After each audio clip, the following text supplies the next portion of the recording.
Say it with me, for we walk by faith, not by sight. This did come out of someone's car. That was their pride and joy. They got hit, and it was a 20-something-year-old car, right? So that sucks. That sucks bad. So I feel for you. I'm going to say thank you for taking care of this. I will take care of this for the future.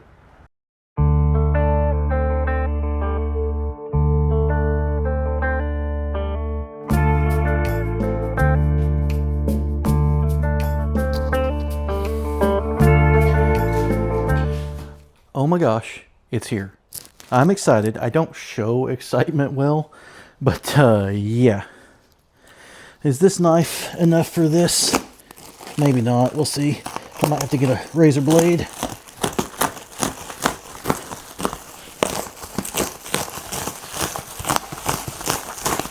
This is exciting.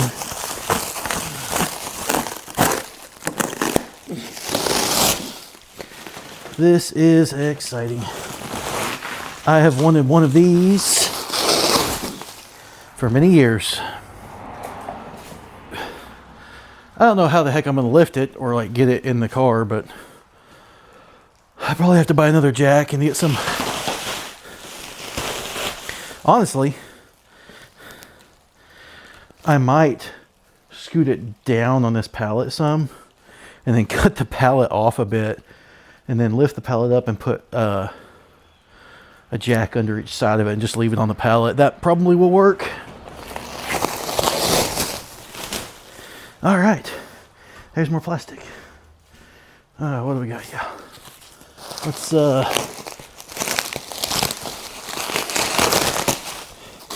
that's not gonna be enough. Let's do more cutting. I probably should get a razor blade. Ooh, tension was released.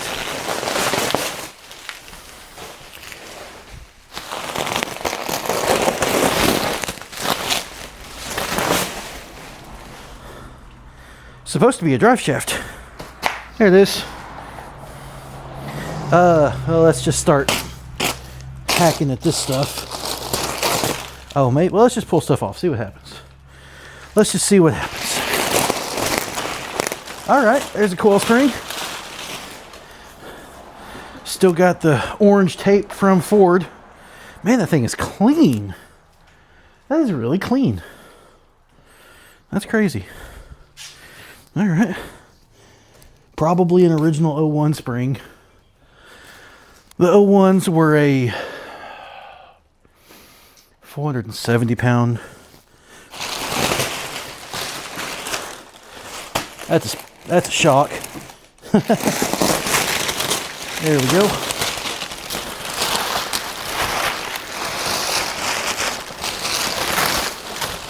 I can see it.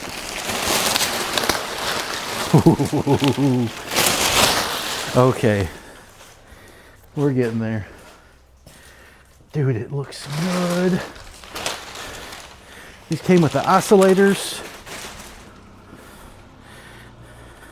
And there's the mail guy, so I'll probably stop talking to myself for a second. Got the bills of lading.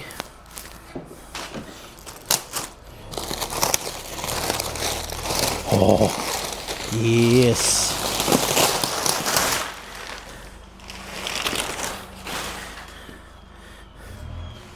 It is way too clean.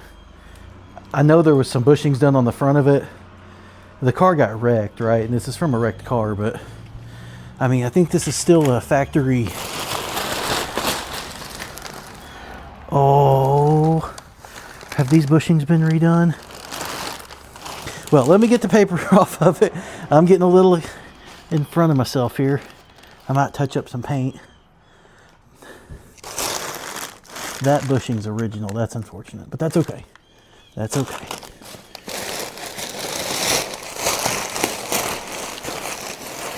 What am I running into here? Oh, we're up over that shock.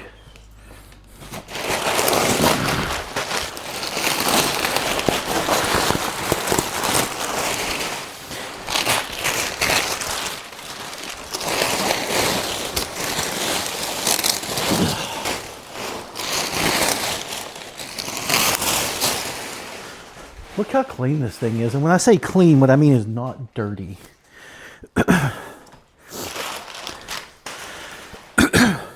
Because a lot of people say clean for like awesome or cool, or, you know, it's nice in some way. But this is just clean. There's not dirt on it. There's not dirt. Okay, so obviously you can pressure wash stuff when you take it out of a car. You guys, I don't know if you can see in here, but like there's dirt in the spring cups. And it's kind of stuck. Maybe they did pressure wash it. I don't know, man. The thing is clean. All right. We got all the bolts.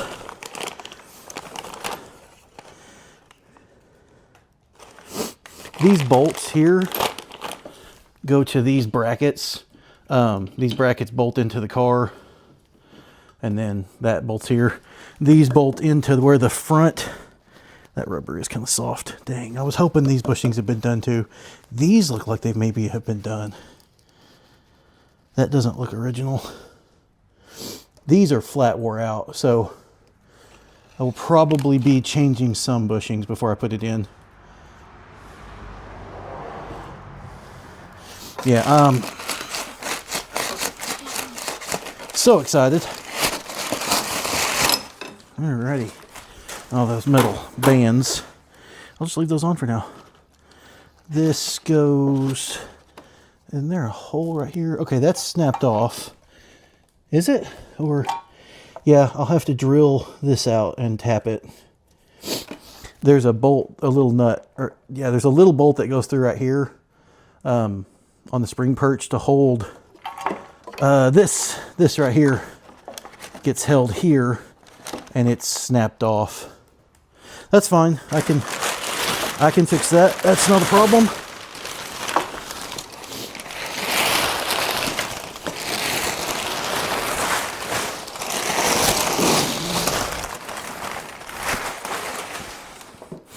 Dude. Heck yes. What are you? You're a brake line that has been cut and crimped. Okay, so I can unscrew that brake line out of there. Bracket to the frame, I'm guessing.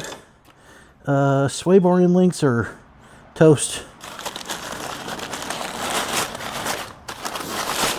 The sway bar end links looked kind of toast. Man, this thing is clean. These rubber boots on here are like new. Yeah, the boots on the half shafts look new, but the axles are, you know, the actual shafts themselves are... They still got Ford part numbers on them, so I don't know.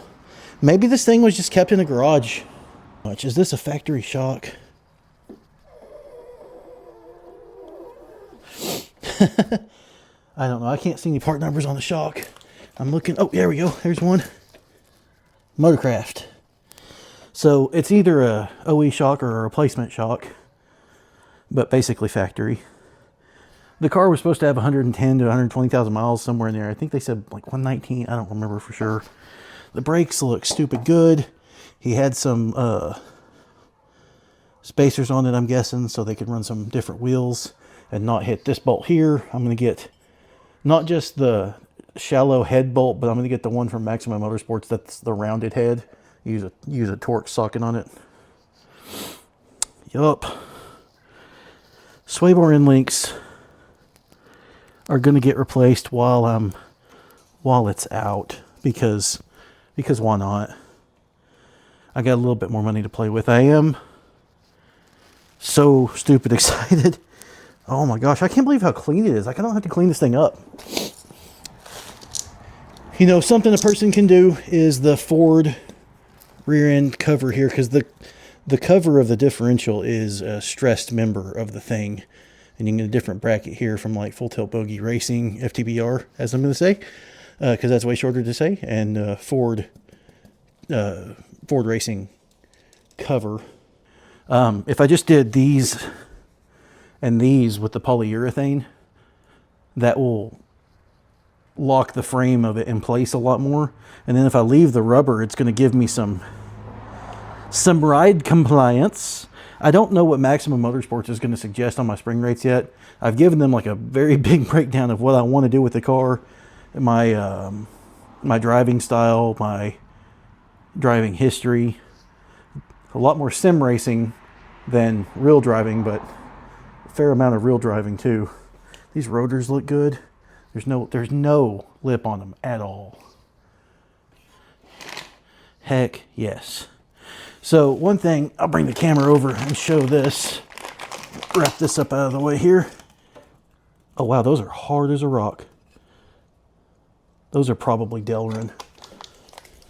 This has 373 gears. This has either 410s or 430s. I think they're 410s, the Bullitt over here. So I'm gonna have to get a tuner, and that's $400 to change the speedometer. I'm going to fix some things on this before I put it in. At least, at bare minimum, the 4 bracket mount bushings, probably sway bar end links too. I will want to drain the fluid out of it and put new in. I can do that on the car. I can do that out here. So let's get the camera down here and show you guys what I'm seeing. I'm just so excited. I mean, I have wanted one of these rear suspensions since I saw the first swap. So 21 years, right? Which is just crazy. Look how clean this thing is.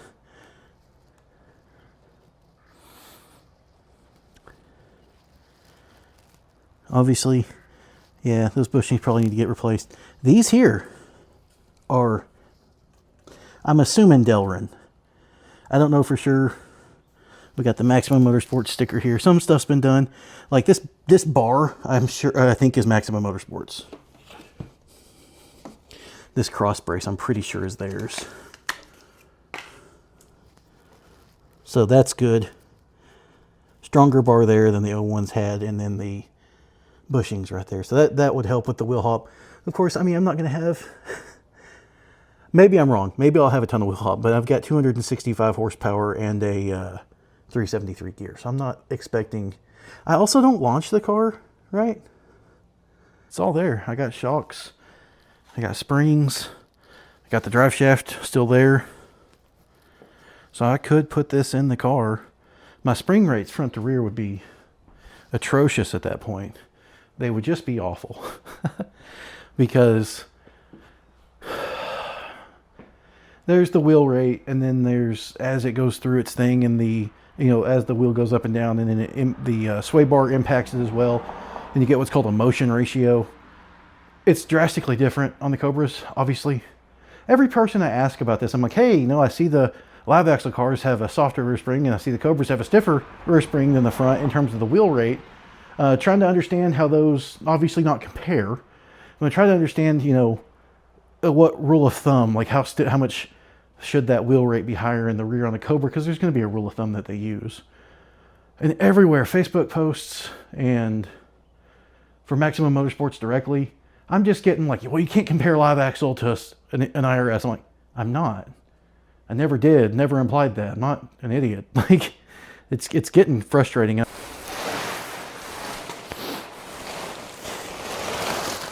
Let's see if we just ripped. Oh yeah. I just dragged my thumbnail across the drive shaft. Nails on a chalkboard. Ugh. Anyway.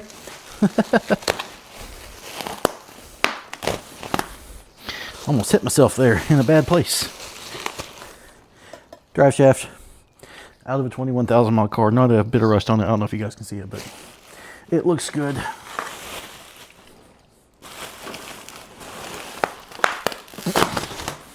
Yeah, it looks good. Then, like, the paint on the control arms is shiny. Like, shiny. And the boots on the half shafts look perfect. I don't know. This is kind of awesome. Ooh. The sway bar bushings, I don't think are original. I think they're rubber, but I think they're replaced. They don't look like the rest of the rubber on the stuff, so that's really cool. That's good. Got all the rubber bits for these. I mean, I'm probably not going to use these shocks at all, but I just think that's awesome that I got everything to bolt it into the car, including the drive shaft, for the price that I did. I think I told you guys, this rear end, which I consider to be a really nice one. It's a 2001, and so the half shafts aren't going to be as strong. I got 265 horsepower, and I don't really plan to change that. I want to maximize everything else on the car and make the engine and the tires be the weak link and just have a rad, good handling car. I can change horsepower later if I want, but I don't know if I want to. I don't drive enough on these roads that the horsepower has been a limiting factor. Because it's roads, right? I can get well past the speed limit already between corners. I'm stoked. I'm so excited. Anyway, what I was saying earlier, I got sidetracked.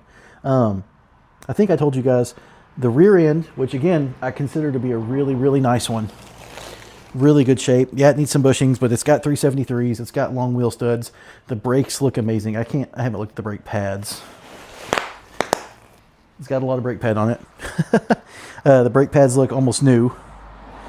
Drive shaft, all this. Springs, shocks, so I could put it in the car. I got it with tax and shipping, truck freight shipping here at the house for $2,600. And anymore, that is a hard thing to do. I'm bending over. I don't know if you guys can see me. I hope you can. But yeah, anymore, getting this much for $2,600 is tough. A lot of and this being 01 helps. A lot of the 03, 04 Cobra IRSs, well, they get stripped down for parts now. You can't even hardly, you can't even hardly find those things fully assembled. I see them, getting stripped and sold as parts. So when I do see one come up for sale, it's $3,000 or $4,000. Now they're typically around $3,000, right? But $3,000 is, let's say 10% tax is easy, so that'd be $330. That's be a little bit less than that. So let's say like $3,250 or something. Let's just say $3,250 in tax or with taxes, and then shipping is going to be $350 to $450. So $3,250 plus $350 is $3,600, right? But those don't typically come with springs and shocks, and the brakes are crap. There's one on eBay right now that the brakes had to be replaced. The rotors are like wore down more on one side than the other. So you've instantly got other costs. I could, assuming I can get the brake lines off without messing up, threads and stuff and or messing up the nut, because I have, pipe wrenches and everything. Or not pipe wrenches, but what are those called? I don't remember. I'm brain farting right now. I'm so excited. Anyway,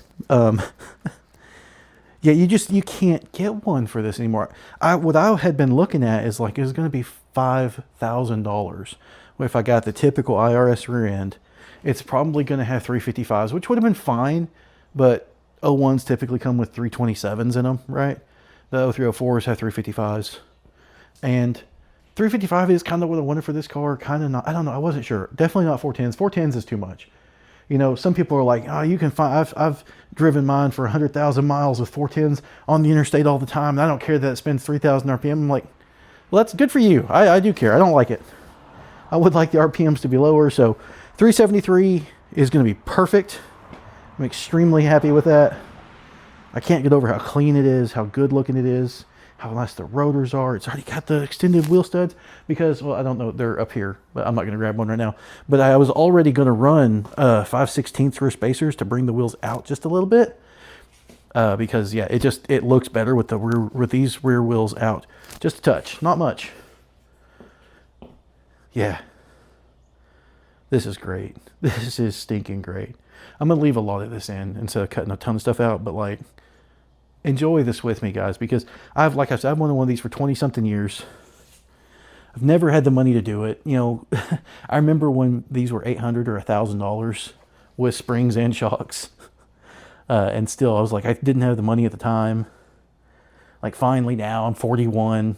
I can do the thing I wanted to do, but I wanted to do when I was 21. But then you run into, well, now these cars are so old. I mean, the last one was made 2004, right? So you're not finding many of these assemblies, especially this nice. You're just not finding these like this anymore. The guys that wanted IRS already have it, and the guys that want the solid axle already have it. Because I mean, I can look back in the forums from back in like 2002 and 3 and stuff, and I can find people being like, looking for an IRS, got an 8.8 with good brakes on it and 410 gears. Anybody want to swap? And somebody like, yeah, I want to swap. And these one guy's like, one dude lived in Eastern Pennsylvania, and the dude drove his Cobra from Indiana over to Pennsylvania, and because the dude in Pennsylvania had the better shop, the bigger, better shop with more tools and just more room. And they just swapped rear ends over a weekend, and then the dude drove back home to Indiana. And I mean, there was no money exchange there. It was just like, hey, you got the parts I want, and you got the parts I want, so swap them over. That's rad, but yeah, just not seeing that happen anymore. At least I'm not finding it, so I'm extraordinarily excited. I'll get these bushings replaced for sure. I'll think about others. I mean, it's good to do it while stuff's out. The problem is, I'm wanting to do, I'll just sit here and talk to the camera. I'm wanting to do a full coilover suspension on this thing with this. And at minimum, that's going to be a little over $1,800. I was going to just do coilovers in the front with Bilsteins, and Bilsteins in the rear too, so it's matching, dampers. But coilovers in the front, because I've talked about it in other videos, but doing it in the front frees up a lot of friction in the ball joint and the control arm bushings, and so the front end can actually ride better. Now you're gonna have less body roll and it is stiffer, but on the little like quick moving little bouncy bumps, you can ride better with coilovers with a stiffer spring, which is cool, right? So I was going to keep my H&R SS rears. The car has the Maximum Motorsports adjustable lower control arms, so I can adjust the rear ride height. And in fact, I have. The car sits about somewhere between a quarter and a half. I can't remember exactly what I did, but I did raise the car up a little bit in the rear from how the H&R SS springs sit. Now the H&R SS springs are kind of cool because they are the stiffest rear springs you can get. They go up to 300 pounds at their max. They're most stiff because they're progressive. And 300 pounds on the rear of these cars is the stiffest spring you can get in the factory location. You can go quite a bit stiffer than that with coilovers, but factory location 300. So then I asked Maximum Motorsports, kind of what's a front coilover that matches with that. They said, hey, 275 is probably where you want to be. So I was thinking stiffer than that, not really knowing anything until I looked up some information. And then I understood, once I got some numbers, because I had to understand why they were telling me 275. And I'm seeing other cars online with like 325 and different stuff. Once I understood it, I was like, I'm not wearing my microphone. Oh no. Once I understood it, it made sense why they said 275s in the front. But now I'm doing this. I want to make the car a little more serious. So whereas what I was going to do to the car, and that also included welded subframe connectors too, right? So coilovers, welded subframe connectors, and the panhard bar on the rear. Okay, so then I have adjustable height at all four corners, pretty good stiff spring rates, and it would have just been cool. It would have been what it was going to be. Really, what it was going to be was the best bang for the buck. That's what I was thinking. I was thinking, what is the absolute best bang for the buck for handling for one of these cars? And it was going to be $2,100 to get those parts, and then a little bit to have somebody weld the subframe connectors on, because I don't have a welder. Can't weld. That's something I need to fix. Anyway, so yeah, that was going to be $2,100, and the car would handle great. It would. It really would with that. This thing came up at a really good price. Like I said, the rear end, the bolts, good brakes, springs and shocks. I'm probably not going to use them, but I got them. Drive shaft, taxes, shipped, $2,600. Like, I think I did great on this one. I just see what these things cost these days. Anyway, so, but because this guy cost more than the $2,100 I was going to spend, I don't want to just throw it in. Now that I have this, and a lot of people will argue the whole thing about the solid axle can out corner on a track or whatever. They're like, look at lap times and this and stuff. Like, yeah, I get that. On a very smooth track, you can make this thing better. I don't drive on tracks. I don't do autocross. I go out and I drive bumpy mountain roads, and I know that the mountain roads are not push it near as hard as a track, but I do push pretty hard sometimes, and I do hit a bump in the rear, and my rear end jumps 6 inches sideways in this car, and it's disconcerting. So this, for my use case, the IRS makes a lot of sense. Now it doesn't make sense money wise because I'm going to spend twice as much as, you know, the 2100 here. I'm going to end up spending 5,000 on my suspension or more, maybe. I don't know. We'll see. Total though, that's going to be front and rear coilovers, this guy, the exhaust, the tuner, and other parts that I might need, right? But yeah, I'm going to end up spending $2,500, $2,600 more, so 5,000 total, or maybe close to 6,000, like I said. Anyway, all that. Whereas I was going to spend 2,100, and then I got a wild hair idea. Dang, that one was loud. Then I got this wild idea. I was like, wait a sec. I've got a green Bullitt that I could pull these rear springs out of and the rear lower control arms because they're coming out no matter what. And then I could do the coilovers on the front of it, the panhard bar, and the subframe connectors. And I told my wife, I was like, it'd be $2,100 extra, but then I could have a really rad bang for the buck green Bullitt of like, guys, you've got a Mustang GT, do this. It costs total, it would be $2,100 plus the rear SS springs, which is $220. So that's $2,320. Let's just call it $2,350, whatever for math. The rear lower control arms at $400, so that's $2,750. And then the caster camber plates at what, $250. So $3,000. Okay. Now $3,000 is a lot when you can get, you know, springs for $350 and Coney orange shocks for $500, and you spend $800 and maybe your alignment's off, but whatever. So $3,000 is like 3 times as much as you would just spend on a normal drop for one of these cars. But I'm not just doing a drop. I want a car that handles really well. So yeah, we're talking here's the $3,000 option, but how does it compare to the $6,000 option of all the things that this one's going to have, or, you know, this car will have? So it'd be like the green one with the solid axle on the roads I drive. Okay, my use case, and really, quite frankly, if you look online, everyone's like, yeah, I do autocross, I do track. But the reality of that is, most people don't do autocross and track. Most people have a fun car, they take out some of the car shows and stuff, and then maybe they go out with some buddies and hit some back roads. I personally like to go out kind of by myself and run those back roads pretty hard. Corners pretty hard, but the straight line speed is not super high because, you know, I mean, I don't want to go to jail. So then I'm not doing a lot of hard braking, but still I run through the corners pretty hard. Okay. That's what I want to do. And I want to help other people that want that. I want to help them figure out what the heck to do, because you can't find information on the line. You know, you got guys saying, well, just do whatever they recommend. Well, why?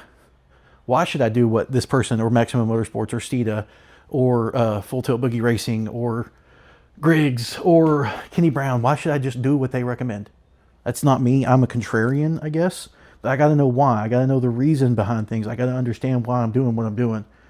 And yeah, so I think that'd be a really good idea. The problem is, the big problem, like I said, is the money. Like, I can do it. I can. I don't know if I want to. But if I do the full everything on this one, on the Blue Bullitt, and then the extra 23, 24 on the Green Bullitt, because it doesn't have caster camber plates. I mean, guys, I'm looking at like $8,300, $8,400 in suspension mods to 2 Bullets with 265 horsepower. I don't know if that makes any sense. It would make for a heck of a fun video, you know, if I get out and really up the production value and run them back to back, you know. I think it would make for a great video. It'd have to be multiple videos, and I'm not monetized, so I wouldn't be making any of my money back. You think all you guys need to buy a shirt? Check out the link in my bio or the video description. It'll take you out to Shopify. My wife and I make the shirts. They're on Gildan Drywick, I think it is. Gildan Drywick, yeah. And they're nice shirts. Go buy a shirt, support the channel, because I got to pay for this. It's so awesome. Whoever's Cobra got wrecked, I'm sorry. I hope insurance paid you a good amount for your Cobra. You know, this thing is in good shape. I'm going to take dang good care of it. It'll probably never see a launch. Just lots of corners. You know, I say that because like this did come out of someone's car. That was their pride and joy. They got hit, and it was a 20-something-year-old car, right? So that sucks. That sucks bad. So I feel for you. I'm gonna say thank you for taking care of this. I will take care of this for the future. If I do have to sell that car, this axle is staying, or this IRS is staying with me, and I'll put it in the V6 if I have to keep it. Right, like this is something I've wanted for 20 something years, or 20 years or whatever. And I'm sorry your car got messed up, dude, whoever you are. But thank you for taking care of it. Yeah, I got it now, and it's going to be awesome. Okay, so that's awesome. Got the IRS in.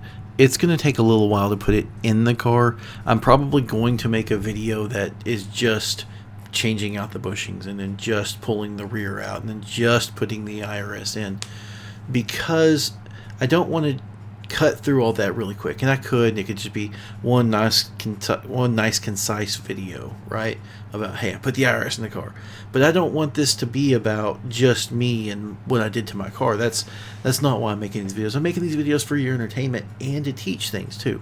Now, if I can take the time to make the video about, here's how you get all the stuff out of the car, right, and the video about, like, here's the best way to put it in, here's the best way I found, then maybe you can learn from it, or maybe you can tell me how stupid I am and I can learn from it. This is great. We teach each other. That's what I like.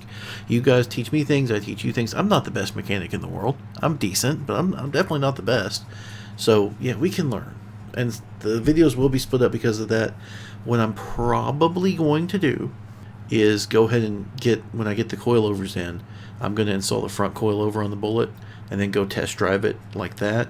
And if the spring recommendation that they give me is a stiffer spring with the IRS, I'll probably go ahead and get that 275 front to run with the SS rears that I was originally recommended for that kind of original plan I had. It won't be that much extra to get an extra set of springs, so I can put the front coilover conversion of the car with those springs and then test it how that would have been. Like, what if you got SS rear springs and you just want to do coilovers? Well, that's a combination that we can check out. We can see how it drives, how it rides, how it handles. So that'll be really cool. And then pull those back out, change the springs over to the stiffer springs, which I assume I'm going to be stiffer for the Cobra IRS. I'm hoping that they recommend me like 300 to 350 in the front, so let's just say 325, and like 600 rear. I'm hoping that's where it's going to end up. We'll see how it goes. And I'm saying I'm hoping that's how it's going to end up, because I've seen other Mustangs with that spring combination in the IRS that were really, really good handling cars. So I'm kind of hoping that's where it goes. But I've also told them that, like, Matt Farah's car I thought went too far, and it was 350, 650. Obviously, it's a lighter car too, but his car I thought was a little bit too much in terms of the performance side of it, because even though I want this car to rip through the corners, I want to drive it to the tail of the dragon, right? And actually then run that. And so I'm willing to sacrifice some cornering performance for a little bit of ride comfort. Not a lot. I don't mind if it has a firm ride, okay? But I'm trying to make the ultimate street car that's still a street car and not too compromised for the, like, autocross road course, because you can definitely go that way and make the cars way too stiff to drive on the street, and then you can punish your back while driving them and be like, it's fine, it handles great. No, I'm not going to do that. There is a compromise, but the compromise is only if you're going for all-out performance, and I'm not going for all-out performance. I'm going for it rips in the corners and it's still pretty good to drive. So, like, I explained that to Maximum Motorsports, of like the top end of a street car. Never going to see autocross. I mean, it might eventually, whatever, here and there, but it's never going to see autocross, never going to see the road course. Street car. What's kind of the highest you'd go there? And so that's what I've asked for. We'll see what they say. And yeah, it's gonna be a lot of fun. It's going to be a lot of fun. I think I probably will end up doing what I said, where the green Bullitt has the coilovers in the front, the welded subframe connectors, and the panhard bar on the rear with the rear SS springs, as well as the rear adjustable lower control arms, because I'm going to have all those parts. The rear SS springs, the adjustable lower control arms, those are coming out of the blue Bullitt, so I have those. And so it would need, like I said, I forgot a part, so I'm going to go back through it real quick. It would still need caster camber plates, the front coilovers, And if I buy the extra set of springs for the Blue Bullitt, then I'll have the springs. I'll just need to get the front struts and the coilover conversion kit. And then the subframe connectors and the panhard bar. So still some money to spend for sure. But yeah, it'd be awesome to have the green Bullitt set up as like the ultimate street solid axle handling Mustang. And not the ultimate of the best ever. Because like a Boss 302 with a few mods is probably gonna, I don't know. Well, I don't know. Will it beat my car in cornering speed with the same tires? Maybe not. I don't know. Obviously, like certain cars are gonna be quicker down the straight line stuff, but what I'm interested in is like 2 cars on the same tires, lateral G. What can they do? That's kind of where it's at. That's cool to me. Anyway, I don't know. I hope you guys like this video. Like I said, it's gonna take a little while to get it in the car, but in that, I'm gonna make a few videos, and hopefully they're fun and enjoyable, and some of them will be more teachy, and then some will be more like, I don't know what the heck I'm doing, I gotta figure this out. And yeah, this'll be cool, and this Blue Bullitt will be pretty serious when it's done, is the goal. So hope you guys enjoyed this video. Like and subscribe if you did. Check out the merch store, buy a shirt or 15. Help out the channel, help out paying the bills if you want. You definitely don't have to. Don't feel obligated to do that. I'll see you guys in the next one. Thank you so much for watching. This is a lot of fun to pick up new subscribers, and people want to hear what I have to say. It's so fun. It really is. And it's humbling, and I'm honored that you would even want to listen to me. So